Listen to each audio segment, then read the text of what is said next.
Welcome back, Chappelle. Welcome back to it. Welcome back to your flip class. Well, not Chappelle necessarily, right? Welcome back, C and F period, right? Welcome back, C and F period. Welcome back to your flip classroom, and welcome back to our discussion about the Protestant Reformation, right? We're starting our discussion about the Protestant Reformation, which y'all already know so much about because of the gloriousness that is Gavin Mathern, right? So y'all learned a ton about this stuff already, and a lot of the stuff that we'll be talking about in this flip today, you actually have already learned as well, right?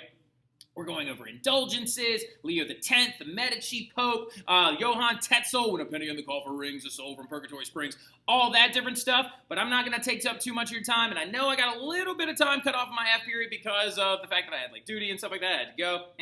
But also, just due to the fact that I was just going to make sure, I'm going to put the Desiderius Erasmus stuff up at the very beginning of this flip, just to make sure you have all your content. Make sure you take good notes. Make sure you study this stuff, because we have a quiz next class, right? So I'll see y'all soon. Y'all have a good one. Keep it up, good work, and stuff like that. And also, as you can see, that there are a lot of early reformers that are moving around that aren't just Martin Luther, right?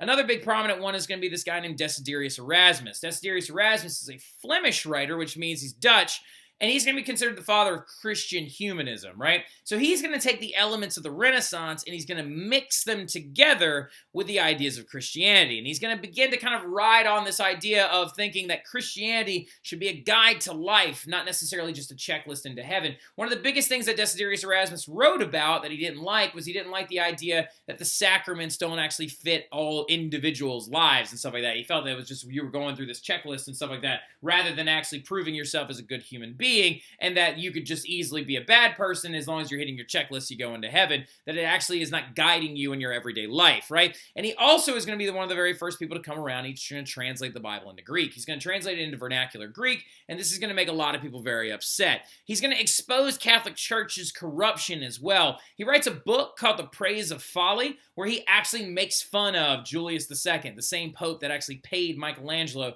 to paint the Sistine Chapel ceiling, right? The same pope that did all these different things, that went to war, that died of syphilis, that did all this different stuff.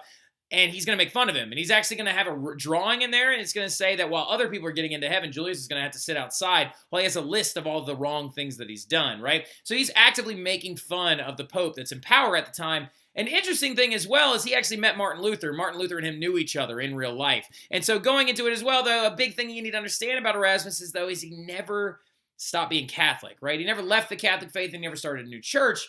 But again, you've got multiple people that are pointing out the corruption that's actually going on a political level inside the church, right? Now, the thing you need to also keep understanding is that popes are going to continue to lead very wealthy lives, right? They're going to support the arts. They're going to hire artists to beautify churches. The question, though, that you need to also ask yourself is, where are they getting all this money? This thing right here, the Sistine Chapel ceiling, cost somewhere in the neighborhood of $2 million to pay for, right? And all of that went into Michelangelo's pocket. He also then did The Last Judgment, and he was put on retainer by Pope Paul III and stuff like that. Where is the Catholic Church getting millions of dollars for one painting in one building in the Vatican? Well, the answer to that question is a lot of different things, right? First and foremost, the rising tithe, right? They're making more money off the tithe, okay? So like as trade is returning and as the Renaissance era is boosting economics, remember the tithe is 10% of your income.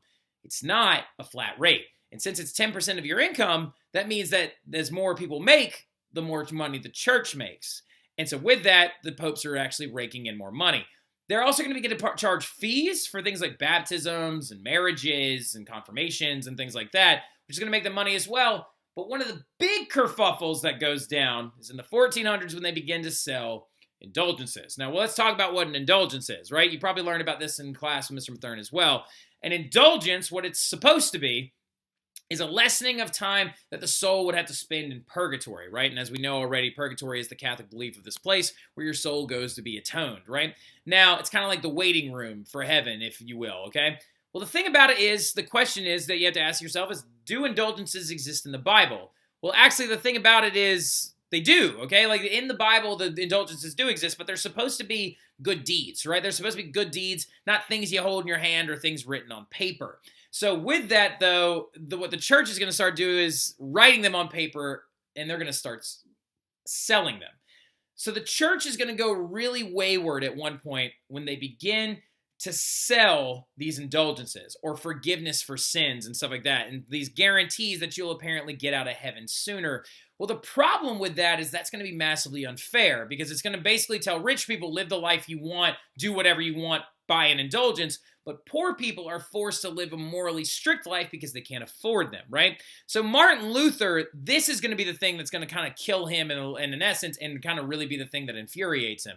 Well, what ends up happening is Pope Leo X, this guy right here, who was the pope that was in power when the Reformation truly began. Now, keep in mind, this whole time before this, we've just been talking about corruption that was going on in the church at the time. But Pope Leo X, the Medici Pope, who's the best example of nepotism because he was from the wealthiest family in Italy and actually bought and paid his way through the ranks, he's going to begin to actually sell indulgences at a much higher rate. And he sends one priest in particular into Germany to actually, well, Germany doesn't exist in the time. It's the Holy Roman Empire.